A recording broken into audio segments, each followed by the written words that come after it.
लगी है 2016 में लगी, जाके नगर पालिका में मालूम कर लेना। वो टाइम स्टैंडिंग का चेयरमैन आरिफ था। स्लैटर हाउस कैंसिल हुआ 2016 में, वो टाइम स्टैंडिंग का चेयरमैन आरिफ था और आसिम भाई ने उसको बैठाया था ये दोनों काम करने के लिए। क्योंकि तूने फिर मेरा नाम लेकर भिवंडी की पब्लिक को ये बताने की कोशिश की है कि मैंने स्लैटर हाउस का विषय जो है वो रद्द किया था। अरे तेरे को ये मालूम होना चाहिए कि स्लैटर हाउस का विषय जो है वो मनोज म्हात्रे साहब ने ताक़ुब किया था।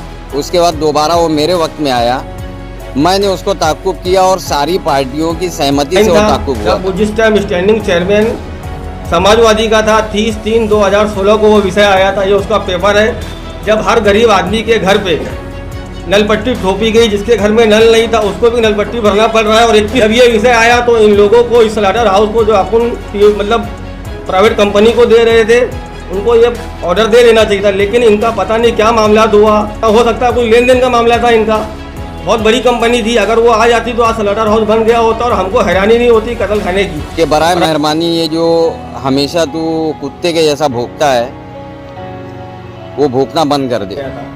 और उसने जो मुझसे कहा कि नगर सेवक है कुत्ते के जैसा भौंकता है, तो उसको मैं ये बात बता दूं कि कुत्ते के जैसा भौंकना अच्छा है किसी एक पर्सनल पार्टी या किसी एक पर्सनल सियासी आदमी के तलवे चाटने से, और उसके आगे कुत्ते के जैसा दुम मिलाने से अच्छा है कि कुत्ते के जैसा भौंको। तो आरिफ भाई क्या कहना चाहेंगे जिस तरह से समाजवादी के स्टैंडिंग कमेटी के चेयरमैन आरिफ शेख के ऊपर आरोप लगाया था कि उन्होंने स्लैटर हाउस को कैंसिल करवाया था और उनके ही टैग पे घरपट्टी के साथ नलपट्टी जोड़ी गई थी, जिसके बाद उन्होंने जवाबी कार्रवाई करते हुए अपना एक वीडियो बना के सोशल मीडिया पे वायरल किया, उसके बारे में आप क्या कहना चाहेंगे? पहली बात तो मैं तुमको बता दूं कि मैंने उस टाइम भी जो कहा था वो आरिफ के लिए नहीं कहा था, मैंने समाजवादी पार्टी के लिए कहा था। मैंने ये कहा था कि उसको मोहरा बनाया गया था, और उसने जो मुझसे कहा कि नगर सेवक है कुत्ते के जैसा भौंकता है, तो उसको मैं ये बात बता दूं कि कुत्ते के जैसा भौंकना अच्छा है किसी एक पर्सनल पार्टी या किसी एक पर्सनल सियासी आदमी के तलवे चाटने से, और उसके आगे कुत्ते के जैसा दुम मिलाने से अच्छा है कि कुत्ते के जैसा भौंको। किसी एक पार्टी के तलवे चाटने का ज़िंदगी भर जो पार्टी हमेशा शहर का नुकसान करी है उस आदमी के तलवे नहीं चाटना चाहिए, उससे अच्छा है कुत्ते के जैसा भौंकना। और रही बात उन्होंने मुझसे उसने सोशल मीडिया में जो उनका वीडियो आया था और उन्होंने जो डिटेल मांगी थी, तो ठीक है मैं उनको डिटेल भी बता देता हूँ। पहले तो तुमको मैं ये बता दूँ कि देखो वो जो चेयरमैन था 2 जनवरी 2016 से लेके 9 नवंबर 2016 तक, मैं तुमको इसका फ़ोटो भी भेज दूँगा, ये वो चेयरमैन था। उसके बाद जब नलपट्टी हर घर पट्टी में नलपट्टी जोड़ी गई और जब वो सभा में ठहराव आया, सभा का ठहराव नंबर 199 था, जब वो जिस टाइम स्टैंडिंग चेयरमैन समाजवादी का था 30/3/2016 को वो विषय आया था, ये उसका पेपर है। जब हर गरीब आदमी के घर पे नलपट्टी ठोपी गई, जिसके घर में नल नहीं था उसको भी नलपट्टी भरना पड़ रहा है, और 2100 रुपये के हिसाब से इन लोगों ने मंजूरी दिए थे। महापौर को समाजवादी पार्टी का पूरा समर्थन था, स्टैंडिंग चेयरमैन आरिफ था 2016 में जिस टाइम ये विषय आया था। ये तो एक उसका प्रूफ हो गया। और ये जाने दो तुमको मैं समाजवादी की कारस्तानी और पहले की भी दिखाता हूँ।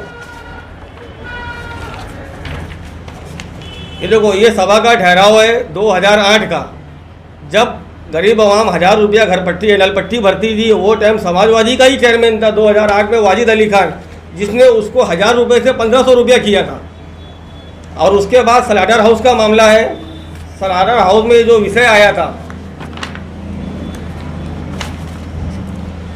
ये 2016 8वें महीने में आया था, जो टाइम स्टैंडिंग चेयरमैन आरिफ था, और उसका देखो यहाँ नाम है, उसका नाम है यहाँ पे। जब ये विषय आया तो इन लोगों को इस स्लैटर हाउस को जो अपन मतलब प्राइवेट कंपनी को दे रहे थे उनको ये ऑर्डर दे लेना चाहिए था, लेकिन इनका पता नहीं क्या मामला हुआ। अब मैं खुल के हर चीज़ तो बता नहीं सकता, हो सकता है कोई लेन देन का मामला था इनका। बहुत बड़ी कंपनी थी, अगर वो आ जाती तो आज स्लैटर हाउस बन गया होता और हमको हैरानी नहीं होती कत्ल खाने की, और आज हमारे शहर में स्लैटर हाउस था, लेकिन इन लोगों ने उसको कैंसिल रद्द कर दिया था।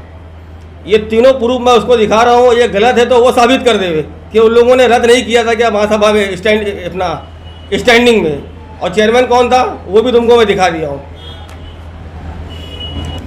और समाजवादी का मामला ऐसा है कि समाजवादी में चेयरमैन कोई भी बनता है चलती पार्टी की है। इसके लिए मैंने इससे पहले भी आरिफ के ऊपर इल्ज़ाम नहीं लगाया था। मैंने कहा था कि समाजवादी के प्रेशर में इसने किया था।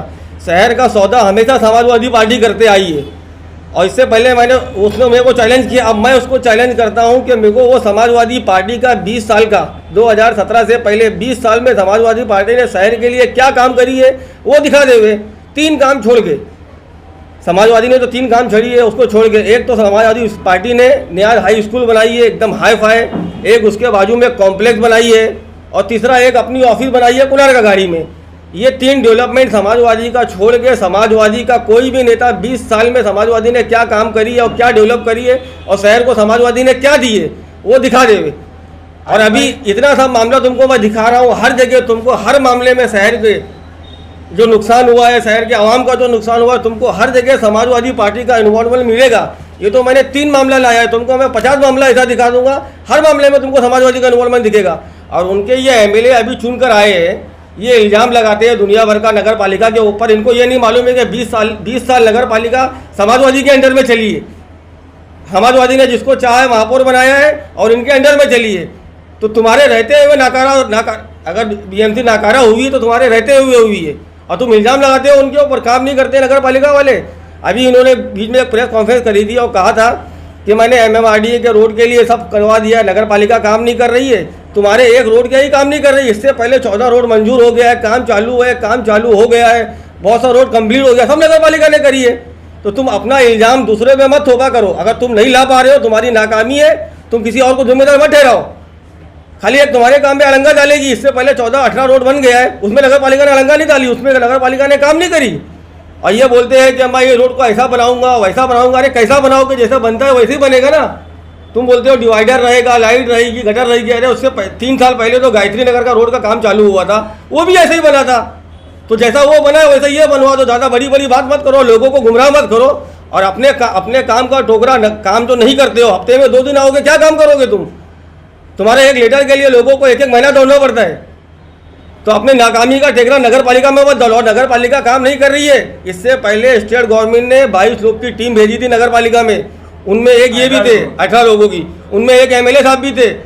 तुमने क्या नगर पालिका के ऊपर भी कलम निकाला, और नगर पालिका में क्या कार्रवाई हुई आज तक, और कार्रवाई क्यों नहीं हुई ये भी पूरे शहर को मालूम है। नहीं तो नगर पालिका में बहुत भी कलम है। तुम चाहते नगर पालिका के ऊपर ऑडिट करवा के नगर पालिका के ऊपर तुम क्लेम कर सकते थे, लेकिन तुमने नहीं किया। क्यों नहीं किया और क्यों नहीं किया जाता है ये बच्चे को मालूम है। तुम बहुत बड़ी बड़ी बात करते थे टोरेंट को लेके, टोरेंट का ऑडिट बैठाऊंगा, दूसरी कंपनी लाऊंगा, ये करूंगा। वोट लेने से पहले तो बहुत बड़ी बड़ी बात की है।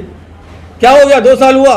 तुम जब जीत के आए थे वो टाइम टोरेंट का जो रेंट, जो मीटर लगाने का जो चार्ज था वो 3000 रुपया था, और तुम्हारे रहते रहते आज वो मीटर लगाने का चार्ज 8000 रुपया हो गया है। गरीब आदमी की पहुंच से बाहर हो गया मीटर लगाना। तुमको ये सब दिखाई नहीं दे रहा है, खाली तुमको बात करने का बड़ी बड़ी और दूसरे को इल्जाम लगाने का।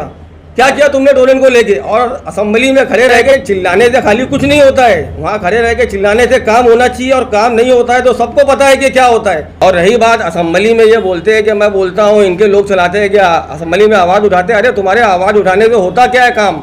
तुम्हारे आवाज़ उठाने से कौन सा क्या सुधर गया ये बताओ ना। खाली ये मत बताओ चिल्लाते, होता क्या ये बताओ। और चिल्लाने वालों की 2 किस्म होती है। चिल्लाने वालों की 2 किस्म होती है। एक चिल्लाता है अपने शहर की मोहब्बत में, और उसके चिल्लाने के बाद शहर में काम होता है। और दूसरा चिल्लाता है क्यों, ये पूरे शहर को मालूम है, बच्चे को मालूम है कि क्यों चिल्लाया जाता है वहाँ खड़े रह के, वहाँ पे या महासभा में। आरिफ भाई, एक सवाल का जवाब दीजिए। जो आपने बोला कि स्लाटर हाउस का विषय 2016 में उनके समाजवादी के चेयरमैन ने रद्द करवाया था, तो उसके बारे में बताइए। अभी कुछ महीने पहले प्रतिभा पाटिल ने, जो यहाँ के मेयर हैं, उन्होंने विषय आने से पहले ही एक वीडियो बना के इसको रद्द करवाया। उसके ऊपर क्या कहना चाहेंगे, आपने विरोध क्यों नहीं किया? वही तुमको मैं बता रहा हूँ कि 2016 में अगर ये विषय मंजूर हो गया होता तो ये नौबत नहीं आती। लेकिन जब इन लोगों ने रद्द करा दिया स्लाटर हाउस का, उसके बाद अब 2017 में हम लोगों का महापौर बैठा, जावेद दलवी साहब बैठे, तो हम लोगों ने प्रेशर डाल के उनके ऊपर डबल से वो प्रस्ताव को हम लोगों ने महासभा में लाया। और हम लोगों ने सरकार से डिमांड करी कि सरकार हमको पैसा देवे और हम वो कत्ल खाना चालू करेंगे। उसके बाद हमने सरकार को लेटर लिखा नगर पालिका की तरफ से पैसे की मांगनी की, लेकिन सरकार की तरफ से हमको ये लेटर आया कि हमारे पास अभी फिलहाल फंड अवेलेबल नहीं है। कोविड का टाइम है, कोविड में बहुत ज़्यादा पैसा खर्चा हो गया है और हमारे पास फंड अवेलेबल नहीं है।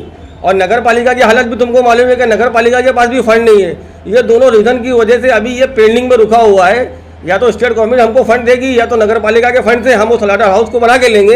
हमारी ये महापौर साहब से बात भी हुई है, लेकिन मेरा बोलना ये है कि ये नौबत नहीं आती अगर 2016 में स्लाटर हाउस को ये लोग मंजूरी दे दिए होते तो। आरिफ भाई, जैसे कि शहर में इतनी सारी पार्टी और इलेक्शन का टाइम है, हर इलेक्शन में जो पार्टी है सारी पार्टी ये दावा करती है कि इनका जो चुनावी मुद्दा रहता है हेल्थ और एजुकेशन, जबकि इनका कोई काम इस पर होता हुआ दिखाई नहीं देता है। जैसे कि शहर में एकमात्र सरकारी अस्पताल IGM है, उसके ऊपर कोई पार्टी क्यों नहीं बोलती, या आप एक नगर सेवक हैं और भी नगर सेवक लोग क्यों नहीं बोलते इसके ऊपर? बोलते तो बहुत है, हम लोग भी बोलते हैं, लेकिन हम लोगों की इतनी सुनी नहीं जाती है जितनी MLA साहब की सुनी जाएगी। इसके ऊपर अगर कुछ करना है तो हमारे ईस्ट के और वेस्ट के जो दोनों MLA हैं यही मिल के कुछ कर सकते हैं, इस पर लगाम लगा सकते हैं। इंदिरा गांधी में जो करप्शन हो रहा है, जो गैर जिम्मेदारी से वहाँ काम हो रहा है, इसको रोकने के लिए ये दोनों MLA लगा सकते हैं, क्योंकि ये इंदिरा गांधी हॉस्पिटल जो ये स्टेट गवर्नमेंट चला रही है और स्टेट गवर्नमेंट के जो नुमाइंदे हैं ये दोनों हमारे MLA हैं। तो आरिफ भाई, जिस तरह से आप MLAs को ब्लेम कर रहे हो उस तरह से आपकी भी जवाबदारी बनती है, आप भी एक शहर के रहनुमा हो, आपने क्या किया हेल्थ और एजुकेशन के ऊपर? हेल्थ का मामला ऐसा है कि मेरे वार्ड में खुद इंदिरा गांधी हॉस्पिटल के बाजू में एक सेंटर और इंदिरा गांधी हॉस्पिटल खुद है, इसके लिए मेरे वार्ड में हेल्थ सेंटर नहीं मिलेगा। इंदिरा गांधी में काम हो रहा है। और दूसरा मामला तुमने एजुकेशन का कहा, तो एजुकेशन के लिए तुम जाके किसी से भी पता कर लेना, मैंने मंत्रालय दौड़ के 1.5 करोड़ रुपए का फंड सेंक्शन कराया है और 70 नंबर स्कूल के बाजू में एक हाई स्कूल खड़ी हुई है। जकात नाके से शांति नगर तक हमारे पास एक भी हाई स्कूल का स्ट्रक्चर नहीं है। ये पहला स्ट्रक्चर है जहाँ पे 9वीं 10वीं के बच्चे बैठेंगे और उसके लिए पूरी मेहनत मैंने की है। और जिस तरीके से तुम मुझसे सवाल कर रहे हो उसी तरीके से तुम MLA साहब से भी सवाल करो कि जिस तरीके से वो हर स्टेज में समाजवादी पार्टी को पाक साहब और पाक दामन बताते हैं, 20 साल का उनको बोलो कि उनका इतिहास समाजवादी का निकाल के तुम उनसे सवाल जवाब करो कि पिछले 20 साल में समाजवादी ने क्या करी है शहर के लिए, एजुकेशन के लिए, हेल्थ के लिए या किसी भी चीज़ के लिए। एजुकेशन का तुमको मैंने बता दिया कि एक न्याज हाई स्कूल समाजवादी वालों ने बनाया है, लेकिन वो स्कूल कैसी है पूरे शहर के आवाम को पता है कि गरीब बच्चा वहाँ पे जाके एडमिशन लेना तो छोड़ो, बाहर गेट में वो वड़ा पाव भी नहीं बेच सकता, ऐसी इतनी हाई फाई स्कूल है वो।